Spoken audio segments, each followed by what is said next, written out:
और अब हम क्या करेंगे, कोस स्क्वायर ए की गुणा 1 से करेंगे तो आ जाएगा कोस स्क्वायर ए।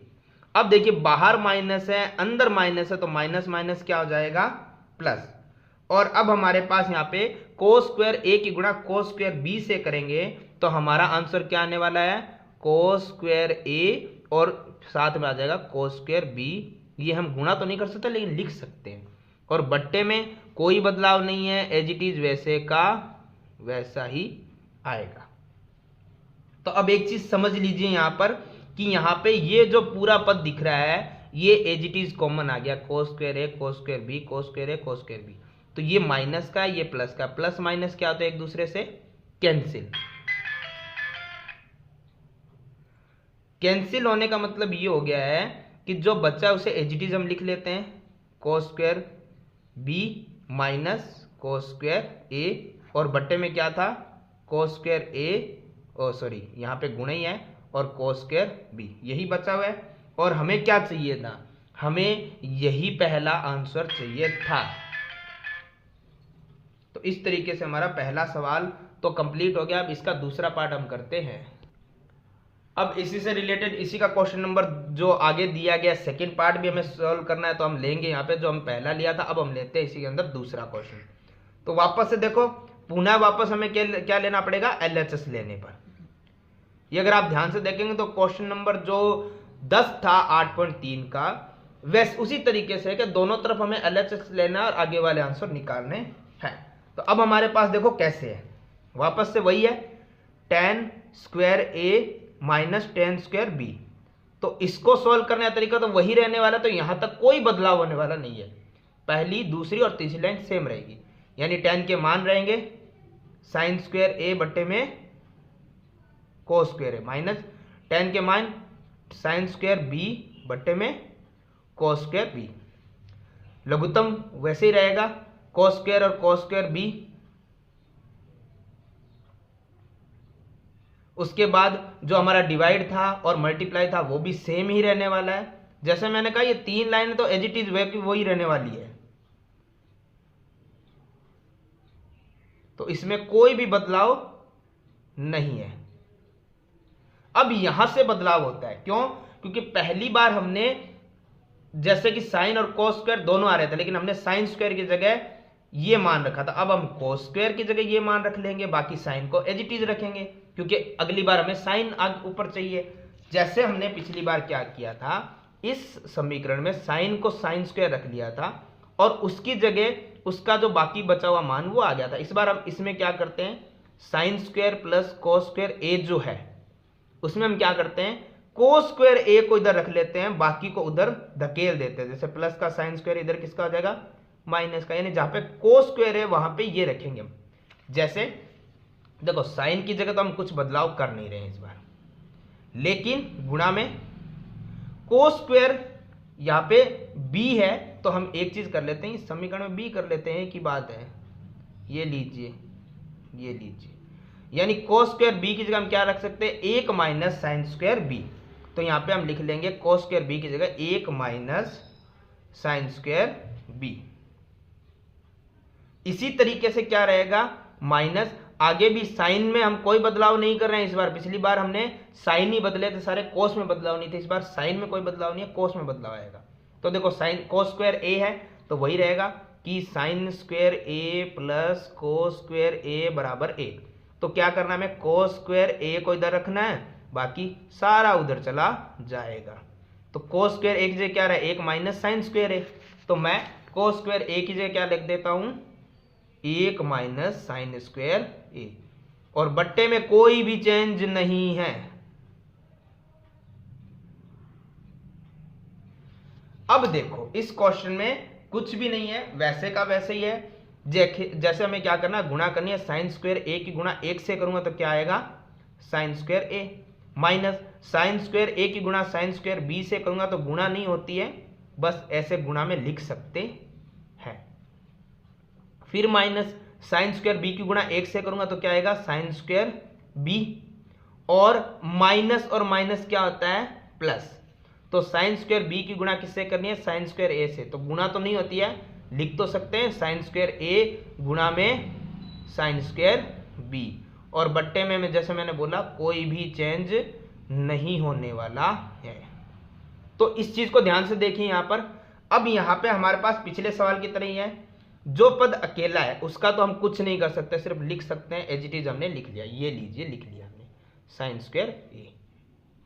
अब देखो ये साइन स्क्वायर ए और गुणा में साइन स्क्वायर बी, इधर भी है साइन स्क्वायर ए गुणा में साइन स्क्वायर बी, एक माइनस का एक प्लस का, तो माइनस प्लस क्या होते हैं क्रॉस, पिछले वाले सवाल की तरह। अब बचा हुआ क्या है माइनस का साइन स्क्वायर बी, और बट्टे में क्या बचा था जो चल रहा था कोस स्क्वायर ए और गुणा में कोस स्क्वायर बी।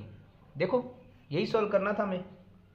तो ये हमारा पहला भी हो गया था, तो हम यहाँ लिख देंगे यहाँ LHS बराबर RHS, और यहाँ पर भी हम लिख देंगे कि LHS बराबर क्या हो गया RHS इति सिद्धम, हैंस प्रूफ भी आप लिख सकते हैं। तो इस तरीके से हमारा क्वेश्चन नंबर जो 19 था वो भी होता है कंप्लीट।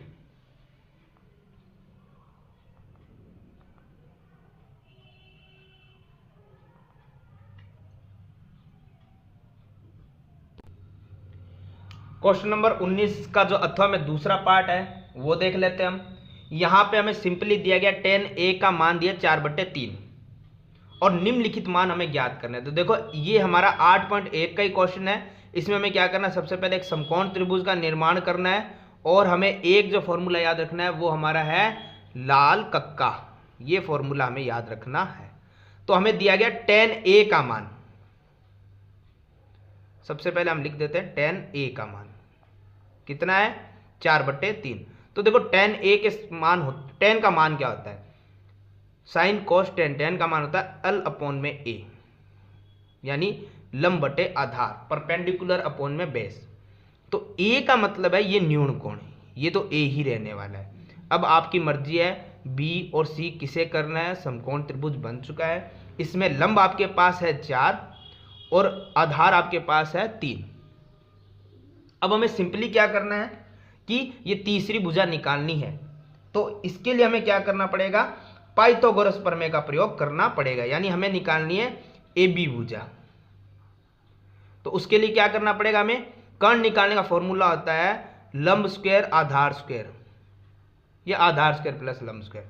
तो देखो AB स्क्वायर है, ये 4 का स्क्वायर हो गया 16 और 3 का स्क्वायर हो गया 9, दोनों को ऐड करने पे आएगा 25, और AB के ऊपर से जब स्क्वायर हटाएंगे तो इस पर क्या लगेगा स्क्वायर रूट, यानी स्क्वायर रूट निकालेंगे तो आएगा 5 सेमी। तो ये हमारा आ गया, सॉरी सेमी नहीं दिया गया था, तो AB कितना आ गया है 5। अब हमें इसका पहला क्वेश्चन सॉल्व करना है जो हमें दिया गया है कोस स्क्वायर ए प्लस साइन स्क्वायर ए। तो बड़ा आसान है ये तो हमारे लिए, ये ऐसे आसान है कि यहाँ पर हमें दिया गया कोस स्क्वायर ए। कोस क्या होता है इस चीज में ध्यान रखना होगा हमें, साइन कोस, कोस का मान होता है आधार बट्टे कर्ण। तो इसके लिए सबसे पहले हमें ये मान रखने पड़ेंगे, कोस का मान क्या होगा आधार बट्टे कर्ण। तो आधार कितना है 3, कर्ण कितना है 5, ऐसे ही साइन का मान निकालेंगे। ठीक है, तो साइन का मान क्या होता है लंब बट्टे कर्ण। तो लंब कितना है इसमें 4 और कर्ण कितना है इसमें 5। तो हमें क्या चाहिए कोस स्क्वायर करना है। तो कोस का मान है 3/5 और उसको करना है स्क्वायर, प्लस साइन का मान कितना है 4/5 और उसका मान भी हमें क्या करना है स्क्वायर। तो देखो 3 का वर्ग कितना होता है 9 और 5 का वर्ग कितना होता है 25, प्लस 4 का वर्ग कितना होता है 16 और 5 का वर्ग कितना होता है 25। 9 और 16 को जब हम जोड़ेंगे तो कितना आएगा 25, और भाग में कितना आ रहा है, क्योंकि एक मिनट पहले हम इसे लेना पड़ेगा एलसीएम, क्योंकि प्लस माइनस है। तो 25 और 25 का एलसीएम कितना आएगा 25, और जब नीचे वाला हमारा हर बराबर हो तो ऊपर वाली संख्या एचटीजी रहेगी, प्लस है तो प्लस, माइनस है तो माइनस हो जाएगी। तो 9 और प्लस 16 कितने हो गए 25, 25 से 25 का डिवाइड करेंगे तो कितना आने वाला है 1। तो कोस स्क्वायर ए प्लस साइन स्क्वायर ए का मान कितना आएगा 1। इसी तरीके से दूसरा क्वेश्चन करेंगे, हमें क्या है कोस स्क्वायर ए माइनस साइन स्क्वायर ए चाहिए। तो देखो कोस का मान तो इस सेम ही क्वेश्चन के अंदर हमने निकाल लिया, कितना आया था 3/5, और उसका हमें क्या करना है स्क्वायर, माइनस साइन का मान भी सेम क्वेश्चन में हमने निकाला, कितना आया था 4/5 और उसका हमें क्या करना है स्क्वायर। तो देखो 3 का वर्ग होता है 9, 5 का वर्ग होता है 25, 4 का वर्ग होता है 16, 5 का वर्ग होता है 25। तो वही प्लस माइनस है तो बटे वाली संख्या का एलसीएम, और सेम संख्याएं हो तो ऊपर वाली संख्या सिर्फ एजीटीज ही लिखी जाती है, कोई बदलाव होता नहीं है। क्यों? क्योंकि 25 में 25 का भाग 1 और 1 की गुणा 9 से 9 आएगा, फिर माइनस, और 25 का 25 में भाग 1 और 1 की गुणा 16 से करने पे 16 ही आएगा। अब देखो 16 में से 9 घटेगा तो कितना बचेगा? 7, बटे में कितना है? 25, और ये 7 किसका आएगा? ये आएगा बड़ी संख्या के आगे वाला माइनस का। तो ये हमारा क्वेश्चन हो गया है कंप्लीट।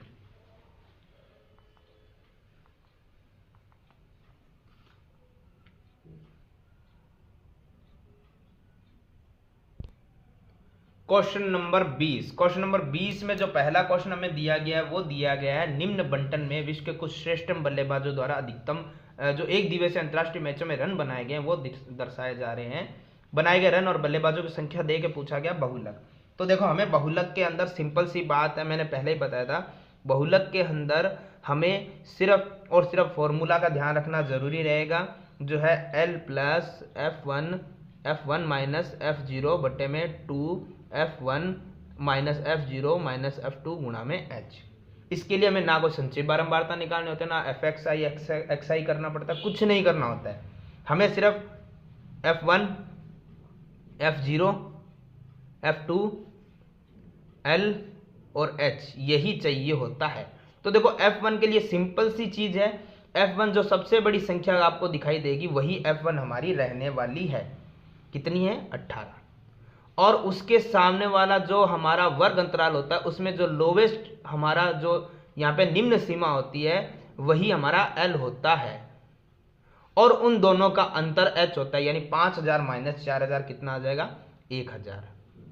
और अब F0 F2 देखो, जो F1 होता है उसके ऊपर F0 आएगा और उसके नीचे F2 आने वाला है, तो F0 आएगा 4 और F2 आएगा हमारा 9। तो अब इस तरीके से हमें क्या करना है, सबसे पहले L चाहिए, तो L हमारे पास कितना है? 4000 प्लस F1 हमारे पास कितना है?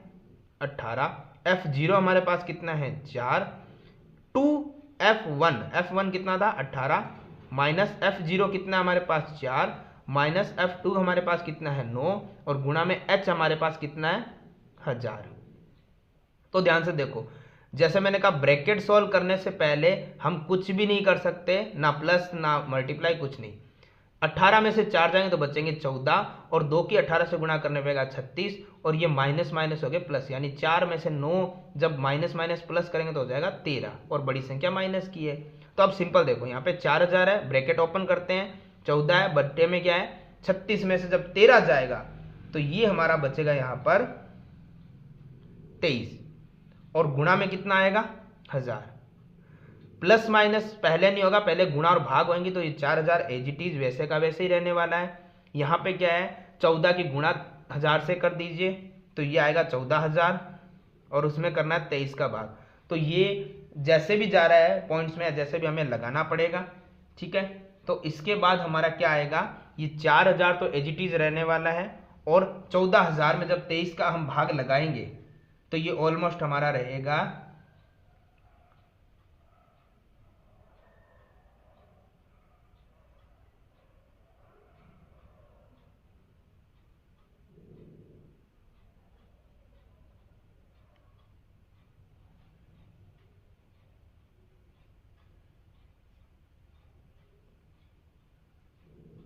ये आगे भी चल रहा है, लेकिन पॉइंट के बाद 2 संख्याएं बहुत है। अब हमें क्या करना है? हमें 4000 में ये 608.69 प्लस करना है, तो ये आ जाएगा 4608.69। तो इस तरीके से ये हमारा 20वें का जो पहला क्वेश्चन है वो तो हो जाएगा कंप्लीट। क्वेश्चन नंबर 20 का अथवा में दूसरा जो प्रश्न है वो दिया गया, एक बीमा एजेंट 100 पॉलिसी धारकों की आयु का बंटन करता है, निम्न आंकड़े ज्ञात करता है, माध्यक आयु परिकलित हमें करनी है, यानी हमें माध्यक ज्ञात करना है इस क्वेश्चन में। लेकिन साथ में ये बोला गया है कि यहाँ पे जो हमारा वर्ग अंतराल है एक्चुअली वो हमें दिया गया नहीं है, वर्ग अंतराल यानी CI, और उसको निकालने का एक सिंपल सा तरीका होता है कि आपको सबसे पहले क्वेश्चन में क्या दिया? क्वेश्चन ये कह रहा है कि जो पॉलिसी मिल रही है वो उन्हीं को दी जाएगी जिनकी आयु 60 वर्ष या उससे अधिक हो। तो हमें सॉरी 18 वर्ष या उससे अधिक हो, 60 से कम हो, तो 18 वर्ष हमें मिनिमम लेना पड़ेगा। और दूसरा बिंदु हमें दिया गया 20। फिर वो एक्चुअली जो बिंदु होता है वही आगे आएगा, क्योंकि यहाँ की उच्च सीमा और यहाँ की निम्न सीमा समान होती है। फिर दिया गया 25 से कम, तो 25 तक हम लेंगे, यही 25 आगे ट्रांसफर हो जाएगा। और यहाँ पे दिया गया है 30, फिर यही 30 आगे ट्रांसफर हो जाएगा। और यहाँ पे दिया गया है 35, यही 35 आगे ट्रांसफर हो जाएगा। यहाँ दिया गया है 40, यही 40 आगे ट्रांसफर हो जाएगा। यहाँ दिया गया है 45, यही 45 आगे ट्रांसफर हो जाएगा। यहाँ दिया गया है 50, और यही 50 आगे ट्रांसफर हो जाएगा। यहाँ दिया गया है 55, और यही 55 आगे ट्रांसफर हो जाएगा। यहाँ दिया गया है 60, और यहाँ तक खत्म हो जाएगा, क्योंकि 60 से कम कम लोगों को ही यहाँ पर पॉलिसी मिलने वाली है। ठीक है, और उसके साथ ही पॉलिसी धारक कितने हैं उनकी संख्या दे दी गई है। तो देखो माध्यक में हमें पता है CF निकालनी होती है, लेकिन यहाँ पे आप देखो 2, 4, 6, 24 ये लगातार बढ़ते हुए क्रम में आ रहा है, तो ये हमारे CF ऑलरेडी दे दी गई है। अब हमें इससे क्या निकालना पड़ेगा, F निकालना पड़ेगा। तो F निकालने का सिंपल तरीका क्या है, CF हम निकालते हैं F को जोड़ जोड़ के, और अगर CF दिया F निकालना तो हम घटा घटा के निकालेंगे। पहला जो पद रहता है वो पहली जो संख्या वो समान होती है F और CF में। अब F होता तो हम जोड़ के CF निकालते, CF है तो हम घटा के निकालेंगे। कैसे, इसको देखो तरीका सिंपल सा है। हमें क्या करना है, यहाँ पे आप एक सिंपल चीज देखें तो यहाँ से आप घटा सकते हैं। जैसे हम यहाँ पे देख सकते हैं, यहाँ पे आ रहा है 100 और 98, 100 में से 98 जाएगा तो 2 बचेगा, 98 में से 92 जाएगा तो 6 बचेगा, 92 में से 89 जाएगा तो 3 बचेगा, 89 से 78 जाएगा तो 11 बचेगा, 78 से 45 जाएगा तो ये बचेगा ऑलमोस्ट आपके, ये बचने वाला है आपके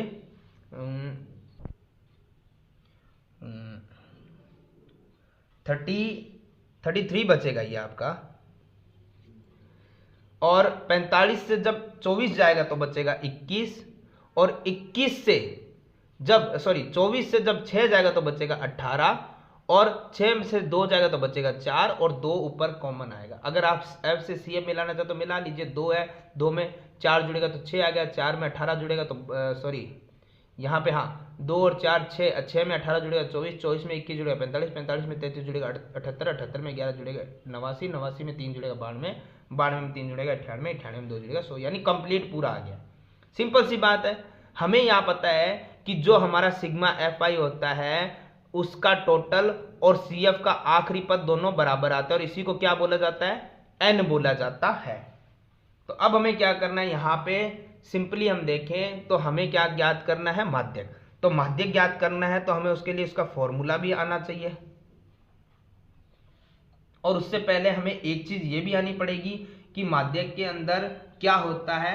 एक यहाँ पे जो माध्यक का फॉर्मूला हम पहले लिख लेते हैं, ताकि उससे क्या रहेगा, आपको इसका नॉलेज हो जाएगा। सबसे पहले आएगा L प्लस, फिर आएगा N/2 माइनस CF बट्टे में F और गुणा में H।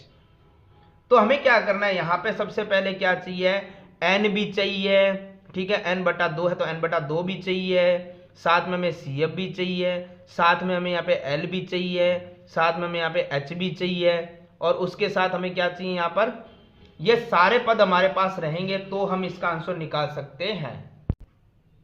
अब सिंपल सा तरीका है, सबसे पहले हमें पता है N कौन सा होता है, N होता है इन सब का टोटल।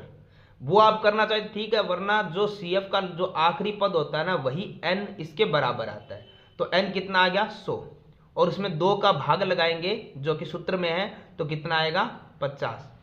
अब हमें सिंपल सी एक ही बात ध्यान में रखनी है कि हमें जो 50 आ रहा है उससे जस्ट बड़ा पद CF में कौन सा रहा है वो देखना है। तो देखो 50 से जस्ट बड़ा पद ये आ रहा है, नहीं ये आ रहा है, नहीं ये आ रहा है, नहीं ये आ रहा है, नहीं ये आ रहा है, हाँ 50 से जस्ट बड़ा।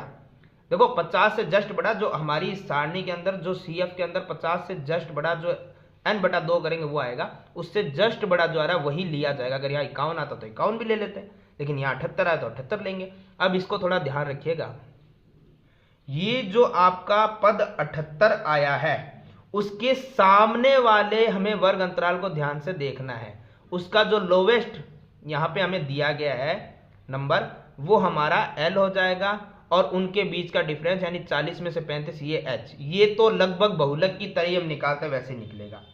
दूसरी चीज क्या है, दूसरी चीज है कि जो उससे ऊपर वाले सभी CF है इनका टोटल कर लो, या फिर आप जाकर देख सकते हैं इधर, वरना आप इनका टोटल कर लीजिए, ये आएगा F के अंदर। ठीक है, जो हमारा CF दिया गया, सॉरी जो हमारा यहाँ पर जो सबसे बड़ा नंबर जो हमने निकाला था 50 से जस्ट बड़ा, उससे जो हमारा ऊपर F में टोटल जो जोड़ दिया गया वो देख लीजिए, या उससे जस्ट ऊपर वाला CF देख लीजिए। सिंपली अगर आप देखें तो हमें CF चाहिए, तो आपको क्या करना है, CF जो उससे जस्ट ऊपर वाला पद है वो CF में लिया जाएगा। ज़्यादा कंफ्यूज होने की जरूरत नहीं है, वरना क्या होता है कई बार जो हमारे पास F होता है हम उससे ऊपर वाले सारे पद जोड़ लेते हैं। लेकिन चलिए यहाँ पे हमें क्या है, सबसे बड़ा पद जो 50 से जस्ट बड़ा था उससे ऊपर वाला CF हमें निकालना होता है, वो हम लिख लेंगे। तो अब हमारे पास सारे मान आ चुके, हमें सिंपल सूत्र में लिखने हैं जो हमारे सामने हैं। तो हमें क्या करना है, यहां पर n/2 आ गया। ठीक है, CF कैसे आएगा, CF का सिंपल सा तरीका यही रहेगा हमारा कि जो हमारा n/2 आया था 50 उससे जस्ट बड़ा पद आया था, उससे ऊपर वाला जस्ट CF हमारा आ जाएगा। तो इस तरीके से अब हमें L हमारे पास है, कितना है L हमारे पास 35 प्लस n/2 सीधा ही आ गया था 50 माइनस CF कितना आया था 45 बटे में F हमने निकाला नहीं है, F हम निकाल लेते हैं, गुणा में H कितना आया था 5। देखो F कैसे निकलेगा, सिंपल सी चीज है, हमें एक चीज ध्यान रखनी है कि जो हमारा 50 से बड़ा पद जस्ट आया था उसके सामने वाला जो F रहेगा वही हमारा यहाँ पे F आ जाएगा। तो अब देखो ध्यान से, यहाँ पे क्या है 35 प्लस 50 में से जो 45 जाएगा तो बचेगा 5 बट्टे में है 33 गुणा में है 5, ब्रैकेट ओपन हो गया है। लेकिन ये बहुलक की तरह जैसे हमने किया था, पहले प्लस माइनस नहीं होगा, पहले हम करेंगे गुणा और भाग। तो 5 की गुणा जब हम 5 से करने जाएंगे तो ये हमारा आंसर बन जाएगा 25 बट्टे में आ जाएगा 33। तो देखो 35 है, अब हमें क्या करना है, प्लस माइनस नहीं होगा, पहले गुणा और फिर भाग ही कर सकते हैं, उसके अलावा हम कुछ नहीं कर सकते। तो भाग कट रहा है तो काट दीजिए, वरना भाग कर लीजिए, 25 में 33 का भाग। तो ये ऑलमोस्ट आप क्या आ जाएगा, पॉइंट लगने पे 0 आ जाएगा, तो शुरू में पॉइंट आ गया और ये जाएगा 37,